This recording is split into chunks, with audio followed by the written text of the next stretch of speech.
Happy Sunday, September 14th. I'm Lucky Lillygreen, your host of TSBN, and this week the markets continue to see record highs despite concerns over a weakening in the U.S. economy.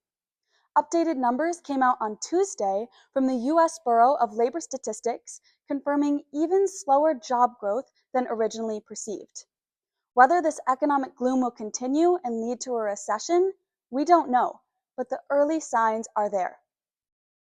To remind everyone, a recession is defined as 2 consecutive quarters of declining GDP growth. While real GDP growth declined by 0.5% in quarter 1 of 2025, we saw an increase of 3.3% in Q2. The University of Michigan released its consumer sentiment data, demonstrating a drop from 58.2 in August to 55.4 for September, well below the market expectations of 58, according to preliminary estimates. This is the second consecutive monthly decrease in consumer sentiment and the lowest level since May. Even though consumers are concerned amid inflation and unemployment, markets are strong. The Nasdaq hit its highest level ever, coming in at $22,141. This was primarily boosted by Tesla and other tech stocks. The S&P 500 continued its favorable run as its 5th positive week in the past 6 weeks. It's important to note that this week there were 11 IPOs, otherwise known as initial public offerings, where a company is taken from private to public, with 9 of them being on the tech-heavy Nasdaq, the other 2 on the New York Stock Exchange. Not only that, but these IPO pops are among the highest we've seen in about a decade, with an average first-day performance of 27.5%, according to IPO advisory firm Rainmaker Securities. This week, 6 of those companies raised more than $100 million each.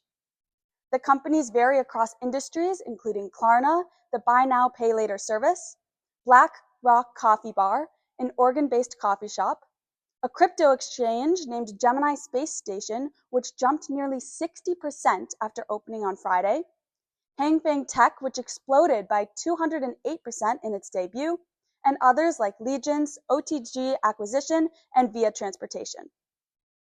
More public companies, in addition to this diversity in types of companies, ultimately supports a healthy stock market. The IPO market has struggled to return to its pre-pandemic levels. However, this new activity excites investors. Something that has concerned Warren Buffett and Greg Abel during the past Berkshire Hathaway shareholder meetings has been the rise of private equity firms, leading to increased market competition. There are currently around 4,500 PE firms and 4,000 public companies. This means there are fewer opportunities to deploy capital in the stock market and find undervalued businesses, which is why Berkshire is holding on to a significant amount of cash right now. So, this increase in IPOs could be a sign that things are shifting and more investment opportunities are on the way. While the markets were busy with just under a dozen IPOs, companies like Oracle and GameStop reported earnings, in addition to Apple releasing its thinnest iPhone ever, called the iPhone Air, causing some controversy over its design, which compromises its camera and battery life for durability and lightness. Yet the iPhone 17 remained more traditional in its approach, encompassing improvements to its battery life. Pre-order sales speak for themselves, breaking records in China. Top market movers this week include Casey's General Store, ticker CASY, which reported excellent earnings on Monday, beating estimates with its stock up 7.32% this week.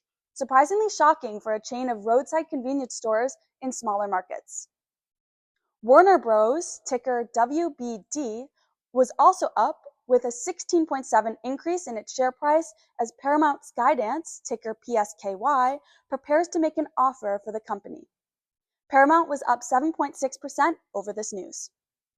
Oracle, ticker ORCL, a company known for its database management system, was up 38% on Wednesday after it reported earnings, noting a significant increase in demand for the company's cloud infrastructure. Oracle CEO Safra Catz notes, quote, "We signed $4 billion contracts with 3 different customers in Q1, end quote, which increased the company's backlog by 358% to $455 billion. While some critique Oracle's high capital expenditure, increasing debt, and margin concerns, others focus on the fact that Oracle has solidified their position as an AI leader. GameStop, ticker GME, was up 8% on Wednesday due to reporting profit in its earnings release. Not only does this improve investor confidence, but it also makes for an interesting story as GameStop is down 20% year to date, but up over 1,000% in the last 5 years. Lastly, Palantir Technologies, ticker PLTR, a software and defense company, rose 10.3% in the last week. On the bottom, most notably, we have Arista Networks, which was down 8.9% on Friday over news from its Investors Day. The company's long-term estimates are good, but perhaps a little conservative in the eyes of investors. All in all, the month of September has been off to an action-packed start, and we expect this to continue with the Fed's decision rates coming out in the middle of next week. With that, we have our second episode of TSBN.